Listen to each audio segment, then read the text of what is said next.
In our Ask Mixing with Mike section, we're going to go over some classic vintage bus compressors. So some of these I kind of start off with, like I can actually start here, like the 33609 is a classic bus compressor, and this doesn't look exactly like it, but it's a great bus compressor. It was sort of the like, it's got that real rich, warm, low mid, you know, with the transformers, those Neve transformers, which are just so amazing.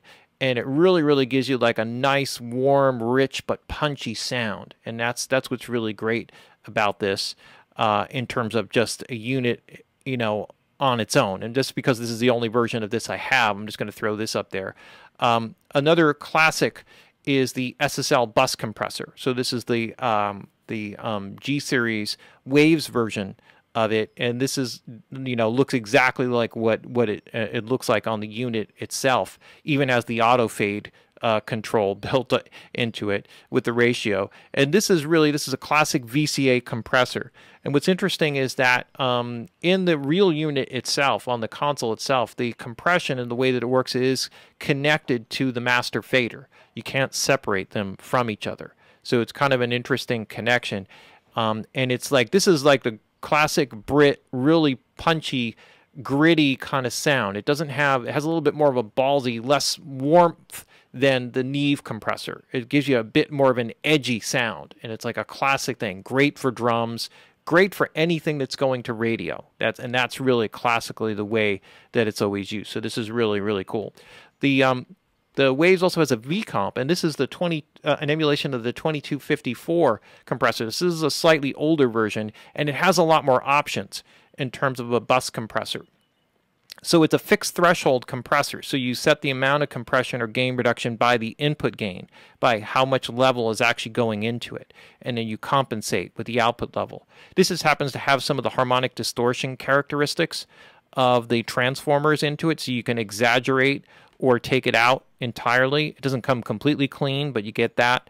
And then you get, what's really cool about this is like one of the best mid-band compression kind of things, because it's the type of compressor, when you feed it in with any decent amount of level, it's always compressing. And so the higher the ratio, the more dense the middle gets. It's really cool, right? So if you're really just looking for more open sound, less compression, but if you go 6-to-1, you're getting more compression but more density, and it adds a lot more of that body. So this is like also a really great compressor for like doing a parallel compression where you want to squash the snot out of something.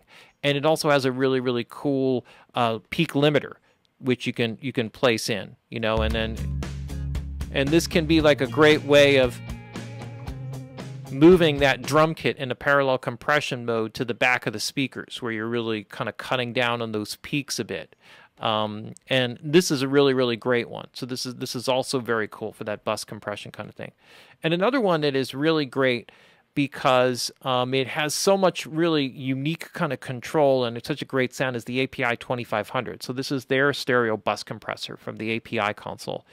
And this is great because of the flexibility of the, you know, attack release and well, actually the flexibility with the knee controls, which you don't really see. So this is really cool. So a classic way that I would use this to make something pump or move is, you know, by kind of going, and it has an auto makeup gain. And here we can set how hard it works. So this gives it a little bit warmer, softer kind of sound. This gives you a more edgy, harder kind of sound with the knee.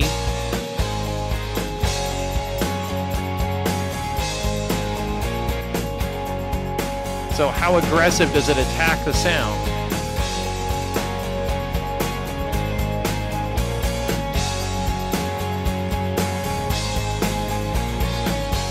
And then you can also have the way that it's triggered filtered. So this is like this thrust control is sort of like a side chain that makes, like if you have it set to loud, then higher frequency elements like the snare drum will be more likely to trigger the compression. and then medium is sort of somewhere in between, and normal is sort of flat across the spectrum. So what you're getting is what do you basically want to be triggering, or what part of the sound you want to be triggering the compression. And this is a really cool way of controlling like the way that the sound is affecting it. So you can really have the transient be focused on driving the compression by using the loud, or you could have the overall instrument trigger the compression with the normal setting, and then somewhere in between. And then there's this is one of those settings that you have to understand how compression works and the way that they apply compression, because it's a VCA compressor, which means that you basically just have a voltage controlling a level, or gain control for the actual compression. Where does the signal trigger from? And it's like a feed forward. So is it a split of the audio signal that goes into to trigger, or is the output, like a feedback loop where the output of the compressor is what's determining how it triggers? Sort of sounds like you're creating a feedback loop, but this is just telling the compressor or the VCA how to work or how to act. And so there's a different characteristic sound between the two. And so one is, it depends on the sound. It varies a little bit.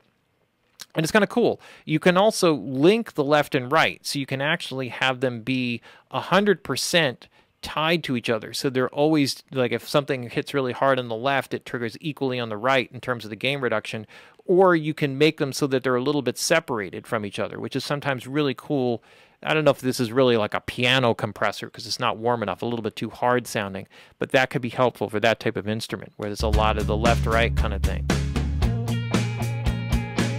Very cool. So I'm going to spend a little more time with the API because a lot of people don't really understand that.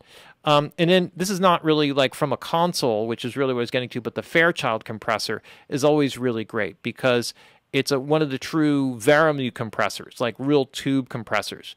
And it also has transformers in it. So it gives you like this warm, rich, low end and this really great, rich high end as well. It just really adds size to the sound. If anybody who's ever worked on an original one, like a real Fairchild, they're just obscene. You just can't believe what they sound like. You think, oh, it's just louder. And you like run tones through it, you level, you balance it out, you unity gain, and it just, the size that it adds is just ridiculous. So that's another classic bus compressor. But and anyway, that's kind of like the end of your mix to kind of tighten things up. Anyway, there's a little just kind of quick primer. Some people were asking me recently about what are good vintage bus compressors for the mix bus, and those are some good examples. All right, there's our Ask Mixing with Mike. Let's wrap it up with one more.